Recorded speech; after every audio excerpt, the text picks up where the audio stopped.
हरे कृष्णा। वसुदेवम सुतम देवम कंस चाणूरमर्दनम देवकी परमानंदम कृष्णम वंदे जगद्गुरु। मूकम करोति वाचलम पंगु लंघते गिरिम यत कृपा तमहम वंदे परमानंदम माधवम। नमस्कार दोस्तों, आज की वीडियो में जो जानकारी शेयर करेंगे वो है केतु ग्रह का परिचय, महत्व और ज्योतिष में केतु का फलादेश। ठीक है, इस वीडियो में जो मेन मैं डिस्क्राइब करूंगा वो करूंगा केतु के बारे में, लेकिन ये अप्लाई करेगा दोनों के ऊपर, राहु और केतु। ठीक है, पिछली वीडियो राहु में पौराणिक कथा में हमने ये जाना कि स्वरभानु नाम का राक्षस था। भगवान ने जब अमृत बांट रहे थे उसमें स्वरभानु को पहचान लिया और अपने सुदर्शन चक्र से उसका सर काट दिया। कटा हुआ सर तो बना राहु और धड़ जो है वो है केतु। एक ही चीज दो हिस्सों में डिवाइड हो गई है। ठीक है, उनकी दो आइडेंटिटी देखी जाती है। राहु जो है वो एक्सट्रीम बुद्धि का कारक है, एक्सट्रीम सोच का, विचार कल्पना शक्ति का कारक है मेन। केतु किसका कारक है? केतु कारक है चित्त के विकृत होने का। चित्त का विकृत होने का मेन कारक ग्रह है केतु। ये चित्त का विकृत होना क्या है? चित्त का विकृत होना है, चित्त और मन, इसको आप एक ही कह लो या अलग अलग कह लो। मन है जो इमीडिएटली किसी इवेंट के ऊपर लालायित हो रहा है किसी चीज को पाने और छोड़ने के लिए। चित्त वो है उसके अंदर जो मन की एक मेमोरी स्टोर्ड है। ठीक है, चित्त का विकृत होना है absence of intellect, absence of vivek, विवेकहीनता है वो चित्त की विकृति है। समझ नहीं आ रहा, फोकस नहीं है किसी चीज के ऊपर। ठीक है, डिस्ट्रैक्ट हो गए फोकस से, वो है चित्त की विकृति। केतु कारक है चित्त की विकृति का। ठीक है, क्योंकि चेतु धड़ है, उसके पास कोई दिमाग नहीं है। केतु जिसके साथ बैठा हू बहू वही कॉपी बन गया। जन्म कुंडली में केतु और राहु जिस भी ग्रह के साथ बैठते हैं उस ग्रह का प्रभाव बढ़ा देते हैं और हू बहू उस ग्रह जैसा रिएक्ट करते हैं। ठीक है, पृथ्वी के अत्यंत निकट है, जितना निकट चंद्रमा है उतने निकट राहु केतु है, ये दोनों बिंदु छाया ग्रह। ठीक है, तो इनका रिएक्शन जो है वो ह्यूमन लाइफ के ऊपर अत्यधिक है। तो इन पॉइंट्स को ध्यान में रख के हम आगे बढ़ते हैं। सबसे पहला पॉइंट जो ध्यान रखना, 12 भावों में जो फलादेश मैंने राहु को जो बताया, अब जो बताने जा रहा हूं, अब का बताना वो पहले वाले को ओवरलैप करेगा। ठीक है, इस चीज को फाइनल समझना, इस फलादेश को, इस नियम को, फलादेश के इस नियम को आप फाइनल समझना। राहु केतु एक्सिस में जो भी दो घर पड़ेंगे, पहला 7वां पड़ जाए, चौथा 10वां पड़ जाए, दूसरा 8वां पड़ जाए, तीसरा 9वां पड़ जाए, ठीक है जी, 5वां 11वां पड़ जाए, छठा 12वां पड़ जाए, जो भी दो घर राहु केतु एक्सिस में पड़ेंगे, इन दोनों घरों के अंदर कुछ एक्स्ट्रा ऑर्डिनरी इवेंट होगा। उन दोनों भावों के जो कारक तत्व हैं उससे रिलेटेड जातक की लाइफ में कुछ एबनॉर्मल, कुछ एक्स्ट्रा ऑर्डिनरी घटित होगा। उसको अलाइन करने के लिए उसको एक्स्ट्रा एफर्ट्स की जरूरत है। वो एक्स्ट्रा एफर्ट्स क्या है? पूजा पाठ करना, मेडिटेशन करना, कुछ भी करना, अध्यात्म का सहारा लेना, स्पिरिचुअलिटी का सहारा लेना, उपाय करना, रेमेडीज करना। ठीक है, तो राहु केतु एक्सिस में जो भी घर होंगे, जो भी दो भाव होंगे, उसके अंदर कुछ ना कुछ एबनॉर्मलिटी, कुछ ना कुछ एक्स्ट्रा होगा। ठीक है, वो कैसे होगा? वो एज ग्रुप के हिसाब से, समय के हिसाब से आदमी की ऑब्जर्वेशंस होंगी। ठीक है, तो ये मेन है 12 भावों के अंदर फलादेश का मेन ये है, राहु केतु एक्सिस जिन भी दो घरों में पड़ गए उसके अंदर स्पेशल अटेंटिवनेस की जरूरत है। ठीक है, चलिए अब राहु का बड़ा ही सिंपल केतु का बड़ा ही सिंपल नियम आपके साथ डिस्कस करता हूं। ठीक है, केतु ग्रह जिस भी ग्रह के साथ बैठेगा, केतु की प्लेसमेंट जिस भी घर में हुई, उस घर में जो भी ग्रह आके बैठा, केतु उस ग्रह की पावर को बढ़ा देगा।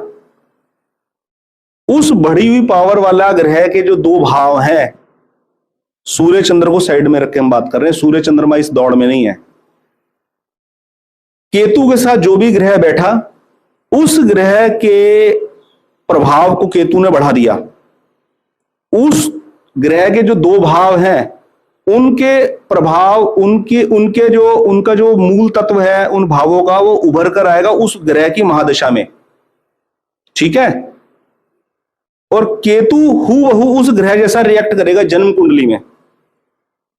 सबसे मूल और डेप्थ बात यह है, ये केतु जिस भी ग्रह के साथ बैठेगा, शर्त वो ग्रह उस लग्न विशेषी कुंडली के लिए शुभ हो। इस पॉइंट को पकड़ लेना, ये है मेन पॉइंट।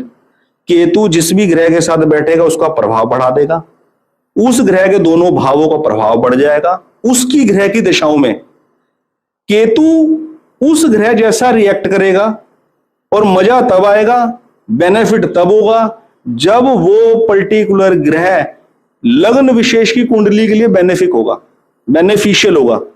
ठीक है। इसको मैं एक एग्जांपल के माध्यम से बताता हूं, मेष लगन की कुंडली के ऊपर। ये दोस्तों लगी है मेष लगन की कुंडली। मेष लगन की कुंडली के लिए सबसे बेनिफिक जो प्लेनेट है वो है मंगल। क्यों? क्योंकि वो लगन लॉर्ड है, लग्नेश है। स्वभाव से तो मंगल पाप ग्रह है, क्रूर ग्रह है, अशुभ ग्रह माना जाता है मंगल। ठीक है, स्वाभाविक रूप से। लेकिन ज्योतिष के नियम अनुसार लग्नेश हमेशा शुभ होता है, तो लग्नेश फाउंडेशन है, लग्नेश शुभ हो गए, मंगल शुभ हो गए। ठीक है। अब दूसरा सबसे बेनिफिशियल प्लेनेट कौन सा है मेष लगन की कुंडली के अंदर? त्रिकोणेश, नवम भाव के स्वामी। कौन? गुरु। ठीक है।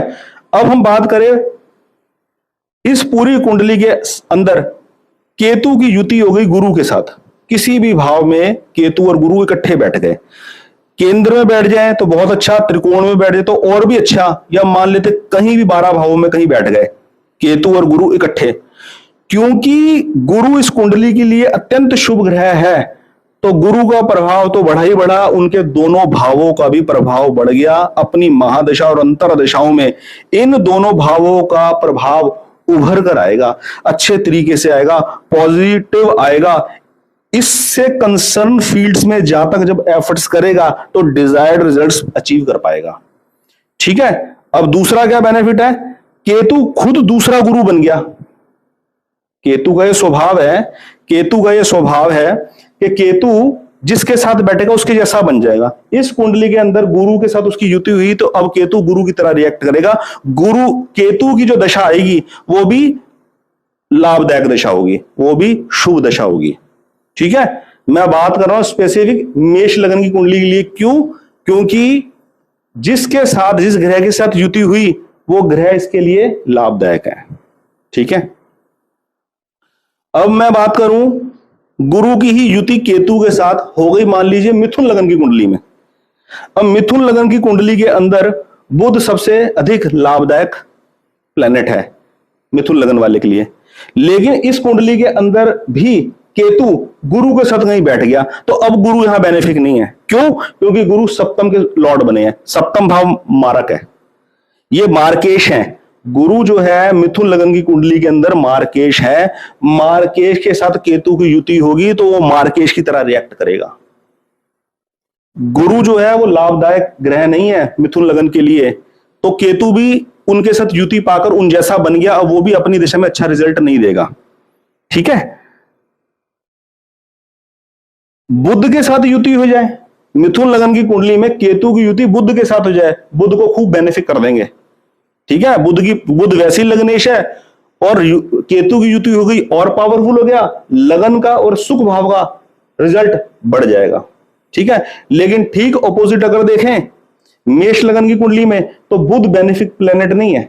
ये देखिए, बुध की लॉर्डशिप जो है वो तीसरे और छठे घर की है। बुध मेष लगन की कुंडली के लिए बेनिफिशियल नहीं है। इस कुंडली में अगर केतु की युति हुई बुध के साथ तो वो लाभदायक नहीं होगी।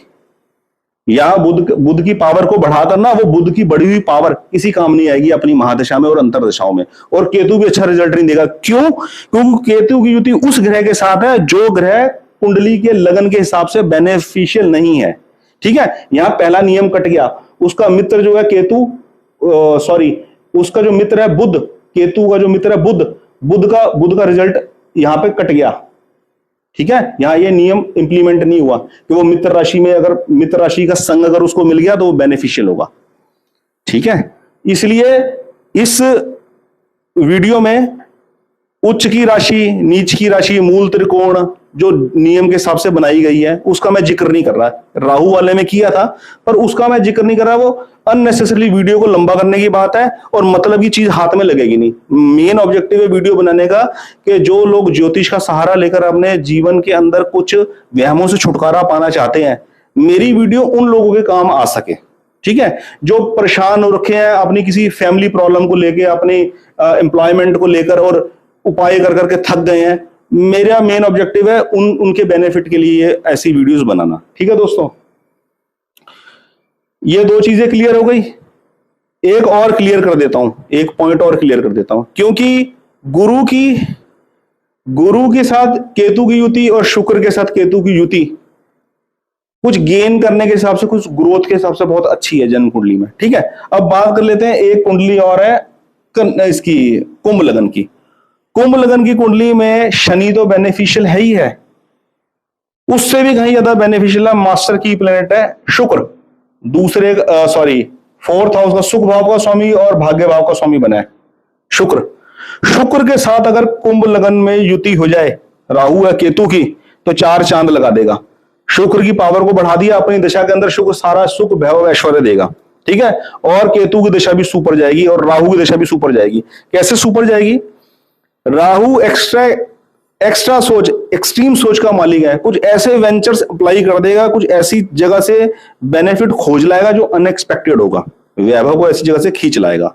ठीक है, और अगर सेम ये वाली चीज इंप्लीमेंट होगी गुरु के साथ, गुरु और शुक्र के साथ राहु केतु की युति बहुत लाभदायक सिद्ध होगी अगर उस लग्न विशेष के लिए गुरु और शुक्र बेनिफिशियल हुए। किसी एक कुंडली में दोनों नहीं बेनिफिशियल होंगे, अलग अलग में होंगे। ठीक है,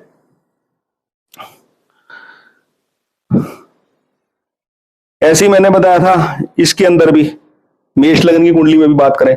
कुंभ लगन में देखो शुक्र के साथ केतु का अगर युति होगी, क्योंकि अच्छे घरों का स्वामी है, इस लगन के लिए अच्छा है तो बढ़िया है। लेकिन मेष लगन के लिए बात करें तो यहाँ शुक्र की लॉर्डशिप देखो, सेकंड हाउस ये भी मारक हाउस और सेवंथ हाउस ये भी मारक हाउस, यहां पर भी गया शुक्र।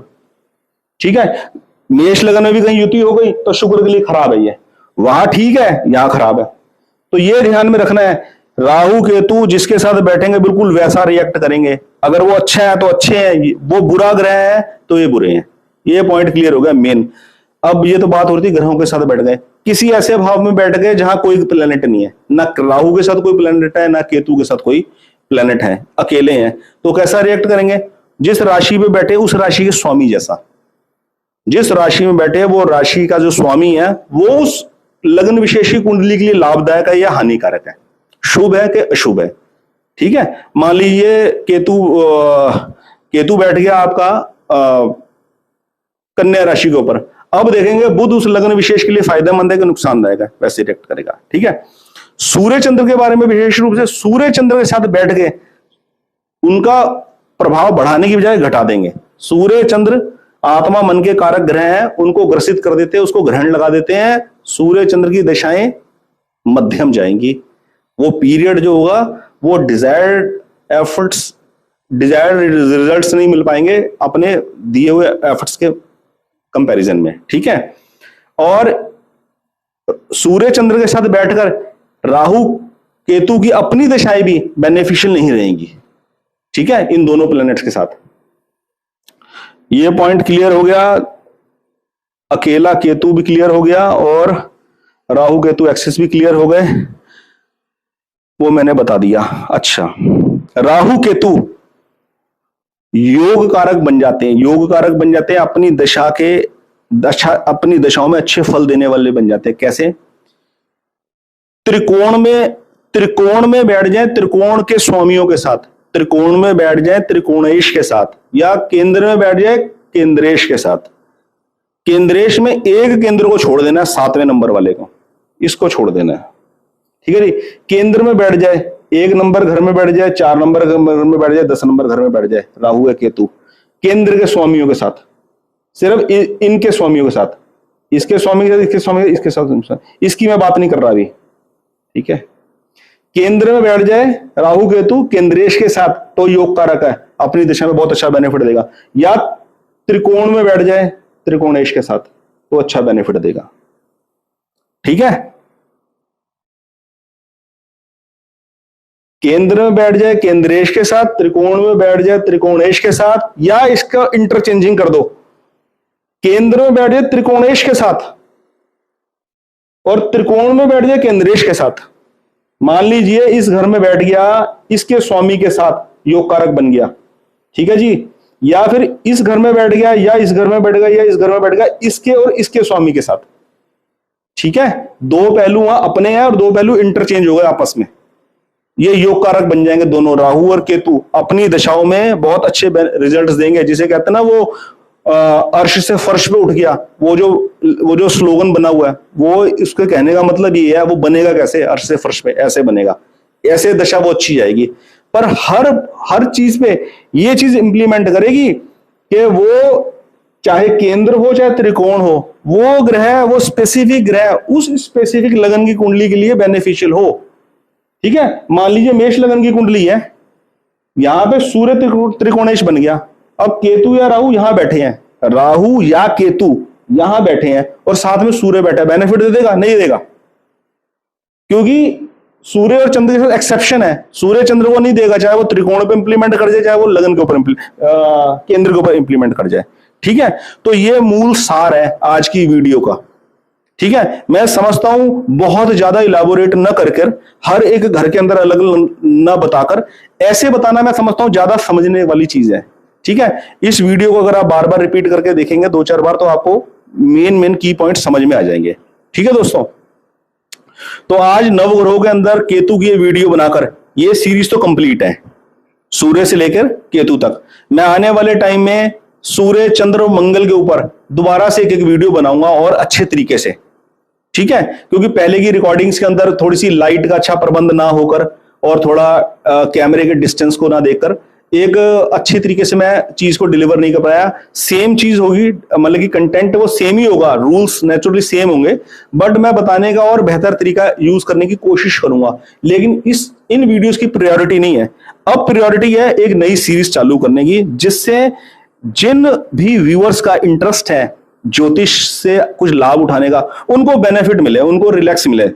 अब सीरीज चालू होगी दोस्तों, हर ग्रह, हर लगन का, मेष से लेके मीन लगन तक का, कौन कौन से ग्रह है उस पर्टिकुलर लगन के लिए, जातक के लिए शुभ है और कौन से अशुभ है। जैसे मैंने पिछली वीडियो में आपके बोला है कि लाइफ के अंदर 3 प्लैनेटी से लेना देना होता है, 3 प्लैनेट का खेल होता है, और उन 3 प्लैनेट्स को हमने देखना है कि वो हमारी कुंडली में अच्छे हैं कि बुरे हैं, और उस हिसाब से हमें आगे रेमेडीज अपनाकर अपने कर्म के अंदर रहना। कर्म सबसे मेन चीज है, कर्म करना नहीं छोड़ना, चाहे जिंदगी के अंदर ऑब्स्टेकल्स है या स्मूथनेस है। ठीक है, एक सीरीज तो ये वाली चलाएंगे हर लगन के लिए, क्या शुभ है क्या अशुभ है। दूसरे साथ में पैरेलल एक वीडियो वो वाली डालेंगे रेमेडीज की, ताकि थोड़ा सा रिलैक्स भी मिले, थोड़ा मेंटली रिलैक्स मिले, और यानी कि हर चीज को थोड़ा बराबर बना, एक वीडियो वो वाली डालेंगे, एक वीडियो वाली डालेंगे। ठीक है, सभी व्यूअर से रिक्वेस्ट है वो चैनल को सब्सक्राइब करें और अपने सजेशंस देते रहें। और मेरी एक और रिक्वेस्ट है आप लोगों से कि आप इस तरीके से ईगर ना हो कि जैसे राहु की वीडियो देखी, अब केतु की वीडियो देखी, तो अब केतु को कंपेयर करने लग पड़े कौन कहां बैठा है। मेन देखना है कि करंट दशा क्या चल रही है, उन करंट दशाओं के लॉर्डशिप किन किन घरों की है, ये चीज मैटर करती है मेन। और अभी आगे आने वाली वीडियोस है ना, उसमें काफी हद तक ये बात क्लियर हो जाएगी। ठीक है, मेष लगन का तो अभी मैंने कुछ शुरुआत कर ही दी है, इसको और ज्यादा इलाबोरेट करूंगा। बहुत बहुत धन्यवाद। हरे कृष्णा।